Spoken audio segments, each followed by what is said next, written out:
Hi, my name's Maisie. I'm a teen librarian over at the Nichols branch of the Naperville Public Library, and today I'm going to give you a quick tutorial on how to make a little stained glass painting. So, the first thing you'll need to do is gather your supplies. If you picked up a supply kit from our Nichols branch, you should already have all these resources, but if you didn't, the things you'll need are a picture frame, a pattern, a paint pen. These are pretty easy to find. You can find them at places like Target, Walmart. If you don't have one of these, a regular Sharpie will work just fine.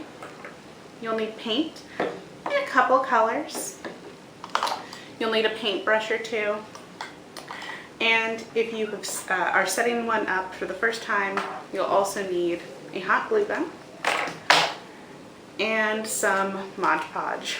If you don't have Mod Podge, you can water down a little bit of like white school glue, a little. And the first thing you'll do, if you're starting totally from scratch, you didn't pick up a kit, is you're gonna take the back off of your picture frame, you're gonna hot glue down all of the corners, and then you're gonna do a light coat of Mod Podge over the whole back part, so where you've hot glued it down, to give it that kind of cool stained glass texture. Now, you'll want to go ahead and find your pattern. Again, if you've picked up a kit, there should be one, but it's pretty easy to find a simple pattern online or just draw one yourself ahead of time. So the first thing we're going to do is we're actually going to take our pattern and attach it to the side of our frame with that cool texture. It's also easy to spot because it's going to be that side of your frame with the hot glue on it. And you're just going to attach it using a little bit of tape, because we're going to trace that pattern onto the front of the glass to make sure we have those solid, thick black lines that really make stained glass look like stained glass. So the next thing you're going to do is actually take that paint pen and you're going to go ahead and take the cap off. And now personally, I found with paint pens, the nib isn't always that active at first, so it helps to just press it down on a script pair piece of paper. This is actually the frame that came with this picture frame, but you're going to press it down until you start getting some paint, and then I always do a few little practice squiggles. As you can see, it comes out pretty clean. The next thing I do is I take my painting, or my picture frame, and I just trace over the lines of my design.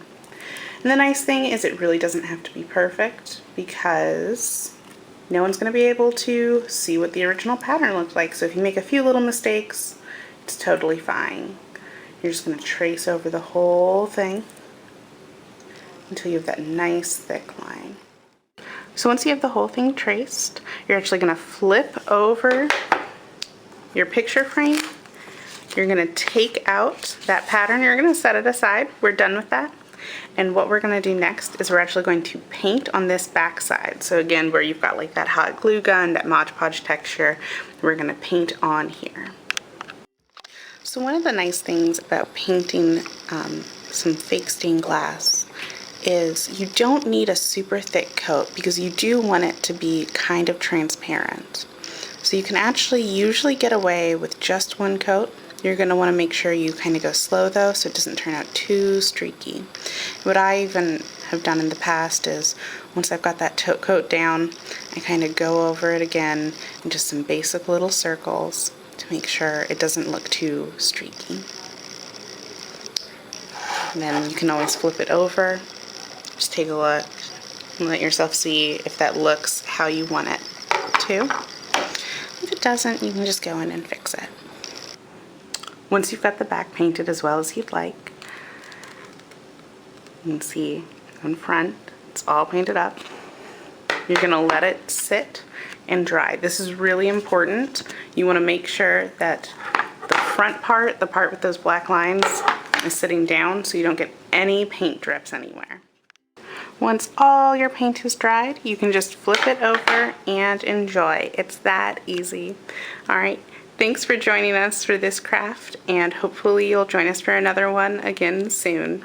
Thanks!